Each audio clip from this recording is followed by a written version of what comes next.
guys, this is Sasha, and I'm coming to you today with a different topic. It is still TTC related, but I'm touching along the lines of when you're trying to conceive and you also experience a lot of stress. If this is your first video you're watching of mine, brief history, I had several major deaths from my grandfather, grandmother, mother, to now my daughter that happened on October 3rd of this year. And we are trying to conceive, but I realize that a lot of things that I see on the different forums and vlogs that I look at, and even the blogs online, a lot of people after they experience a loss, whether it be a miscarriage, stillborn birth, or some form of infant loss, or even a loss of a different loved one or a family member or a job, anything that's a significant change in your life does impact your stress level and can affects your chances of being able to get pregnant.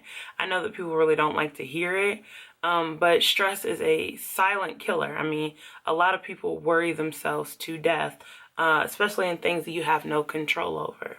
So being a woman and being the one who is trying to conceive along with your partner and being the one who accidentally carries the child, when you do get to that point of pregnancy, I think it's very important to try to be balanced. And what I mean by balance is doing things that help ease your mind and take the stress off of you.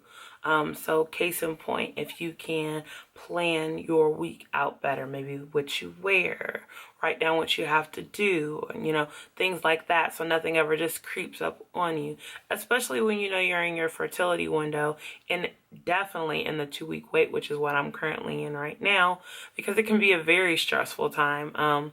We plan continuous date nights every week, and we try to do things to look forward to on the weekends, and just to kind of help pass the time. I know a big one for me is working. Some people think that work is a stress, but for me, I enjoy working because it allows me to de-stress because my mind is focused on someone else. I'm a high school math teacher, and when I'm at work, yeah, there's natural stressors at work, but the reality for me is it helps pass the time. I mean, I got a 30-minute commute there. I work anywhere on clock 8 hours, but I could easily spend another hour or two at work, and then I am driving back home. Then it's time to get dinner, unwind, or take a nap, and then husband comes home. So when I go back to work after the new year, when school resumes, it really helps pass the time so it doesn't feel bad. In terms of TTCing, when I first was blessed to get pregnant with Shalaya, we had only been married for 2 months, and so it did not take us long. And so there are people who it takes them a lot longer. So I can't say that I understand, because I don't, but there is definitely a reason to acknowledge the fact that the longer it takes for you to be able to conceive, the more it is important for you to try to relax and have things to deflect the amount of stress that you have, whether it be talking to someone or making videos or doing whatever that you can to help you out, because this is, I think, is very important, and it needs to be said that when you have experienced a loss, or whether you're dealing with an infertility or whatever the case may be, when you mentally get doubt in your head, you have a level of stress that is elevated beyond what most people, can comprehend. It is very difficult, because not only do you doubt trying to conceive, you kind of doubt whether or not you meant to conceive. And no, I've never had infertility, but to carry my daughter 40 weeks in one day, and then for her to be stillborn, has definitely played with my mind and made me think, well, maybe I'm not meant to be a mom. And I know that that is nothing but negativity, just trying to get in my head and make me doubt myself. So I've worked really hard with journaling and, looking at a lot of you wonderful ladies who have subscribed or maybe just stopped through because you've seen my stillbirth video. You have a lot of powerful stories, be it if you never had a child trying to conceive. I love to watch it because it's so encouraging and motivating to people that you've never met or you've never seen. But it's a journey, and it really takes the whole entire community of us women who put ourselves out there.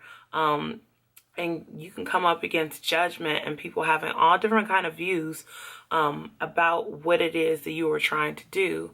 And I think it's really just powerful for you to record what you're going through, because it's a very intimate thing, when you're trying to conceive. People don't really understand that. They're like, oh, you just want a baby. No, you don't understand what all I've been through.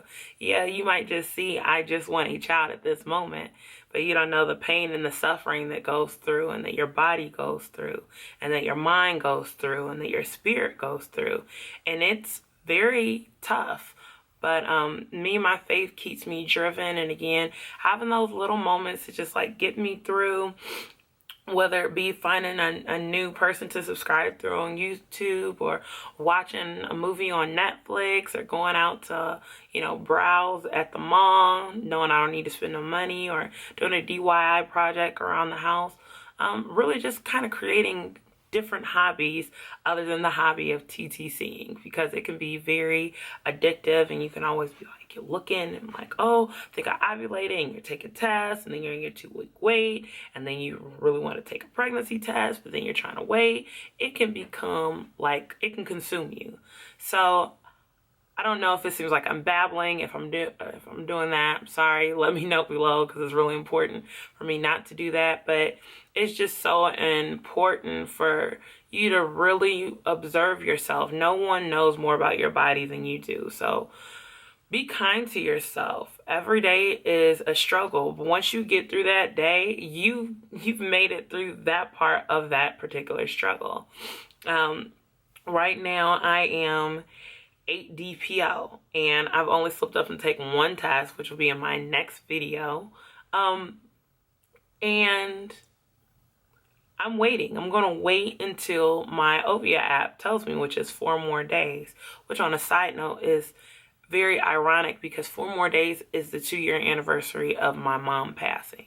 So the day that they're saying take the pregnancy test is the same day Shalaya was conceived, and another anniversary of my mom dying. So when I say this conversation about stress is not just to you who are watching, I apply this to myself, because it is very challenging, and there's so many triggers that can get your stress up, that you got to really just unwind and know in your heart that it's going to happen. You would not have the desire to be a mother if it wasn't meant to be. That's my wholehearted feeling. You might feel differently, but I don't believe that a desire like that is just, it's like wanting to shoes or something like that. I don't believe that. I feel like there's something deep down inside of you makes you want to be a mother, and that is what's going to carry you through the month or the year or the years for some of you. And so I'm hoping so many positive things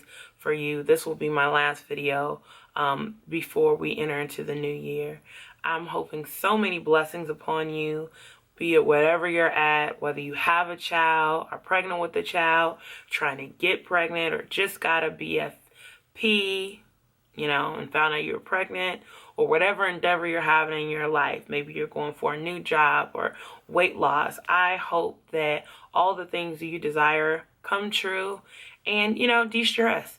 And maybe you can leave a comment in below. Maybe you can leave a comment below on how you de-stress. I know I listed some things that I do, but I would love to hear what you ladies are doing on how you de-stress. Might be something that's better than what I'm doing, and I might want to jump on board for 2016. So as always, I hope you guys have a wonderful and blessed day. Thank you to my new subscribers. This whole thing is a journey, but I hope you continue along the ride. I will talk to you in the next video, and if you have not done so, please subscribe, because I love talking to other people about my life. It has been a great blessing. So I will talk to you in the next video. Bye. Happy holidays. The Christmas and New Year season is upon us, and Christmas is actually less than 1 week away. And I was looking